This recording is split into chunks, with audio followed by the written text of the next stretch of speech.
Hello and welcome to the class. Chapter 6 को हम last class में पढ़ रहे थे इंडियन ट्रस्ट एक्ट के, जो कि बात करता है of the rights and liabilities of beneficiary, यानी कि हिताधिकारी के अधिकारों और उसके उत्तरदायियों की बात करता है चैप्टर 6। इसमें सेक्शन थे 55 से लेकर के और 69 तक, जिसमें कि हम सेक्शन 55 से 62 तक लास्ट क्लास में पढ़ चुके हैं। तो 62 के बाद 63 से आज हम शुरुआत करेंगे। 63 कहता है following trust property into the hands of third persons into that into which it has been converted। इसका मतलब ये हुआ कि अगर ट्रस्ट प्रॉपर्टी किसी तीसरे व्यक्ति के पास चली जाती है, तीसरा व्यक्ति मीन्स ऐसा व्यक्ति जिसका कि ट्रस्ट से कोई लेना देना नहीं है, तो जो बेनिफिशियरी होगा वो उसके पास जाएगा और बोलेगा कि आप एडमिट कर लीजिए इस बात को कि ये ट्रस्ट की प्रॉपर्टी है। और अगर व्यक्ति मना करता है तो वो इंस्टीट्यूट भी कर सकता है एक सूट डिक्लेयर कराने के लिए, घोषणा कराने के लिए कि जो प्रॉपर्टी है वो ट्रस्ट की प्रॉपर्टी है। तो या तो व्यक्ति खुद एडमिट कर ले, नहीं तो बेनिफिशियरी खुद जाके इंस्टीट्यूट करेगा सूट ये डिक्लेयर कराने के लिए कि जो प्रॉपर्टी है जो इस व्यक्ति के हाथ में है, थर्ड पर्सन के हाथ में है, वो ट्रस्ट की प्रॉपर्टी है। ऐसा अधिकार सेक्शन 63 देता है बेनिफिशियरी को।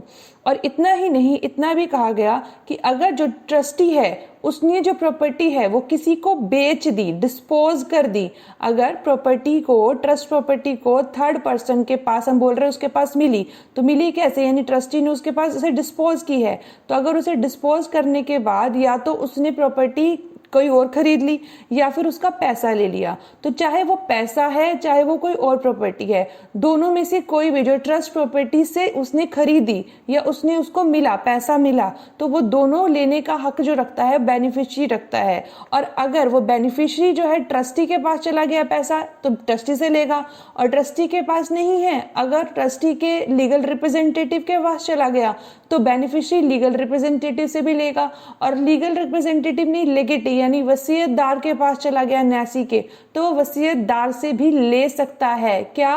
ट्रस्ट प्रॉपर्टी का पैसा या फिर ट्रस्ट प्रॉपर्टी के रिस्पेक्ट में, के एवज में खरीदी गई जो दूसरी प्रॉपर्टी है उसको। सेक्शन 64 की तरफ आगे बढ़ता है, जो कहता है saving of rights of certain transferees. यहाँ पर कुछ ऐसे ट्रांसफरीज को छूट मिली है सेक्शन 63 से, जो कि गुड फेथ में एक्ट करते हैं। देखिए, अगर किसी व्यक्ति ने, जो थर्ड पार्टी ही था, गुड फेथ में बोनाफाइडली एक्ट किया, कंसिडरेशन के साथ किया, मीन्स ट्रस्टी से प्रॉपर्टी उसने पैसा दे के खरीदी, कंसिडरेशन के साथ खरीदी और गुड फेथ में खरीदी, उसको नहीं पता था कि ये ट्रस्ट की प्रॉपर्टी है, तो सेक्शन 63 ऐसे व्यक्ति पर एप्लीकेबल नहीं होता जिसके पास ये नोटिस ना हो कि प्रॉपर्टी ट्रस्ट की थी। दूसरी क्लोज सेक्शन 64 की ये कहती है कि अगर ट्रांसफरी फॉर कंसिडरेशन ऐसे व्यक्ति जो है ट्रांसफरी से आया है, यानी कि अगर ए ट्रस्टी ने एक प्रॉपर्टी बी को बेची थी जो कि ट्रस्ट की थी, बी ने आगे सी को बेच दी, और जो सी व्यक्ति है उसने कंसिडरेशन के साथ खरीदी प्रॉपर्टी और गुड फेथ में खरीदी, तो जो बेनिफिशियरी है वो इससे भी प्रॉपर्टी नहीं ले सकता। मीन सेक्शन 63 इसके ऊपर भी एप्लीकेबल नहीं होता है।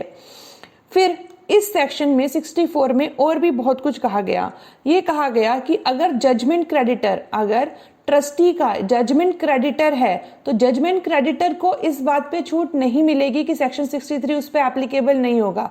जी नहीं, ट्रस्टी का जजमेंट क्रेडिटर अगर कोई प्रॉपर्टी ले लेता है जो कि ट्रस्ट की है, तो बेनिफिशियरी जजमेंट क्रेडिटर से अपनी प्रॉपर्टी ले सकता है वापस। लेकिन सेक्शन 63 पैसे पे, मींस मनी पे, करेंसी नोट्स पे, नेगोशिएबल इंस्ट्रूमेंट जो कि बोनाफाइड होल्डर के डे टू डे रोजमर्रा के काम की वजह से उसके हाथ में आते हैं, सर्कुलेशन में आते हैं, तो उस पर भी एप्लीकेबल नहीं होता। और इसके अलावा इंडियन कॉन्ट्रैक्ट एक्ट के सेक्शन 108 के प्रोविजन पर भी ये एप्लीकेबल नहीं होता है। और इसी के साथ साथ कोई व्यक्ति जो है अगर डेट को या चार्ज की बात करे, जिसके ऊपर लायबिलिटी जो है डेट की या चार्ज की ट्रांसफर की गई थी, उस पर्सन के ऊपर भी सेक्शन 63 एप्लीकेबल नहीं होता है। सेक्शन 65 क्या कहता है? Acquisition by trustee of trust property wrongfully converted. मतलब कि अगर ट्रस्टी कोई प्रॉपर्टी, कौन सी प्रॉपर्टी? ट्रस्ट की प्रॉपर्टी को रोंगफुली कन्वर्ट कर लेता है, रोंगफुली कन्वर्ट कर लेता है। कैसे? या तो बेच करके या फिर वो ट्रस्ट प्रॉपर्टी को खुद ही ओनर बन जाता है। तो उस केस में क्या होगा? उस केस में जो प्रॉपर्टी होगी, जब बेनिफिशियरी को पता चलेगा कि ऐसा हुआ है, वो वापस से ले आएगा और ट्रस्ट की प्रॉपर्टी को बना देगा। लेकिन फिर यहाँ पर एक बात हुई, note with standing any want of notice on the part of intervening transfer is in good faith for consideration. जैसे हमने अभी 64 में ये कह दिया कि अगर कोई गुड फेथ में थर्ड पर्सन है तो उसके ऊपर 63 एप्लीकेबल नहीं होगा। लेकिन अगर ट्रस्टी ने कन्वर्ट करी है प्रॉपर्टी अपने ही यूज के लिए और उसमें कोई इंटरवेनिंग यानी मीडिएट करता हुआ कोई तीसरा व्यक्ति था जिसने गुड फेथ में ये काम किया और उस पर नोटिस भी नहीं था, तो ये नहीं कहा जा सकता कि भाई अब ये सेक्शन एप्लीकेबल नहीं होगा। सेक्शन एप्लीकेबल होगा अगर ट्रस्टी ने ट्रस्ट प्रॉपर्टी को रोंगफुली खुद के लिए कन्वर्ट करा है। हाँ, अगर थर्ड पर्सन के पास चला गया है तो 64 एप्लीकेबल हो जाएगा। लेकिन अगर 60 हम बात करें कि रोंगफुली उस व्यक्ति के पास ही है, ट्रस्टी के पास ही है, ट्रस्टी ने अपने पास ही रखी है, तो सेक्शन 64 एप्लीकेबिलिटी नहीं आएगी। यहाँ पर सेक्शन 66 की बात करें, right in case of blended property. Blended property का मतलब मिंगल कर लेना, मिक्स कर लेना। अगर ट्रस्टी रोंगफुली मिंगल कर लेता है, मिक्स कर लेता है, ट्रस्ट प्रॉपर्टी को अपनी प्रॉपर्टी के साथ में मिला लेता है, तो बेनिफिशियरी जो होल फंड होगा, होल फंड कैसा? भाई अब जो दो प्रॉपर्टी आ गई, एक प्रॉपर्टी तो आ गई ट्रस्टी की और जो दूसरी प्रॉपर्टी आ गई वो आ गई बेनिफिशियरी की। तो दोनों की प्रॉपर्टी के मिंगल होने के बाद जो अब फंड बना, दैट इज होल फंड, यहाँ पे एड्रेस किया गया है। तो जो होल फंड होगा उसमें से जो बेनिफिशियरी की जो ट्रस्ट प्रॉपर्टी का चार्ज बनता है उसके लिए एप्लीकेबिलिटी आ जाएगी, उसके लिए राइट आ जाएगा, अधिकार आ जाएगा किसका? बेनिफिशियरी का। सेक्शन 67 कहता है रोंगफुली एम्प्लॉयड बाय पार्टनर। यहां कह रहे हैं कि अगर ट्रस्टी की बात करें तो ट्रस्टी आपस में क्या बने हैं? पार्टनर के तौर पे बने हैं। अगर एक पार्टनर ट्रस्टी था, वो रोंगफुली एम्प्लॉय करता है ट्रस्ट प्रॉपर्टी को अपने बिजनेस में, जो कि पार्टनरशिप से आया था, तो दूसरा कोई पार्टनर उसके रोंगफुल एक्ट के लिए जो है लायबल नहीं होगा अगर उसको पास इस तरीके का नोटिस नहीं है। तो अगर उसके पास नोटिस है तो वो भी लायबल होगा। देखिए, ये सेक्शन शायद आपको थोड़ा सा कंफ्यूजिंग लगे तो मैं इसको एक एग्जांपल से समझा देती हूँ। ए और बी, ये जो इलिस्ट्रेशन मैं आपको दे रही हूँ वो एक्ट में लिखा हुआ है।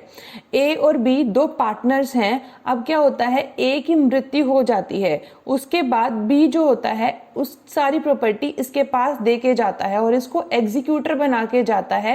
यानी जो इसका हिस्सा है, ए का जो हिस्सा है, दोनों पार्टनर थे, ए का भी कुछ हिस्सा है, बी का भी कुछ हिस्सा है। ए मरने से पहले इसको दे के जाता है अपने हिस्से की प्रॉपर्टी और कहता है कि जी जो है वो मेरा बेटा है, इसके लिए आपको जो है मैनेज करना होगा मेरे हिस्से का प्रॉपर्टी, मेरे हिस्से का धन।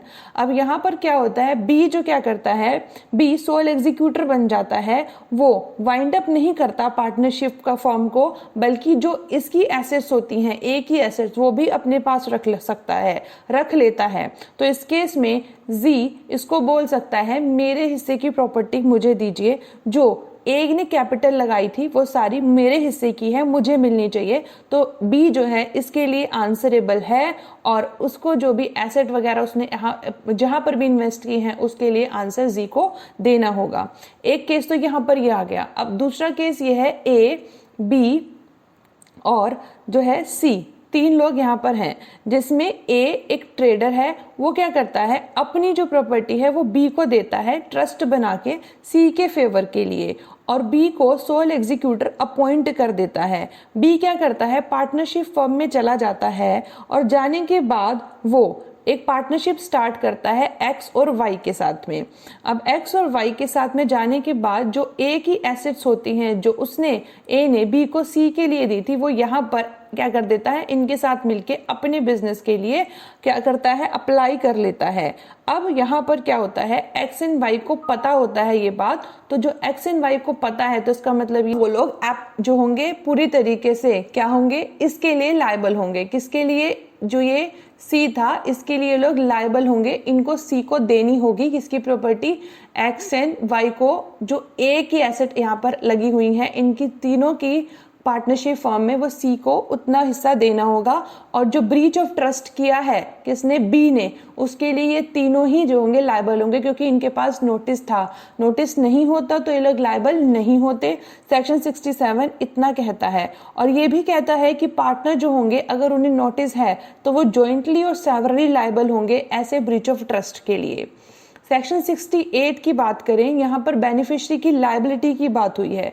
क्या बात हुई है, liability of beneficiary joining in breach of trust.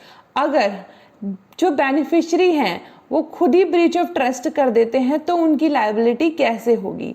उसमें बोल रहे हैं कि where one of several beneficiaries, यानी बहुत सारे बेनिफिशरीज में से एक बेनिफिशरी अगर ज्वाइन करता है ब्रीच ऑफ ट्रस्ट कमिट करने के लिए, मतलब किसी से मिल करके कमिट करता है ब्रीच ऑफ ट्रस्ट, या फिर knowingly obtains any advantage therefrom, जानते हुए कि हाँ ब्रीच ऑफ ट्रस्ट से काम हो रहा है, ब्रीच ऑफ ट्रस्ट खुद नहीं कर रहा लेकिन ये जानते हुए कि ये काम ब्रीच ऑफ ट्रस्ट से ही हो रहा है, उसके बाद कोई एडवांटेज ऑब्टेन कर लेता है बिना बाकी बेनिफिशरीज को बताए हुए, या फिर becomes aware of a breach of trust committed or intended to be committed and either actually conceals it or does not within a reasonable time take proper steps to protect the interest of the other beneficiaries।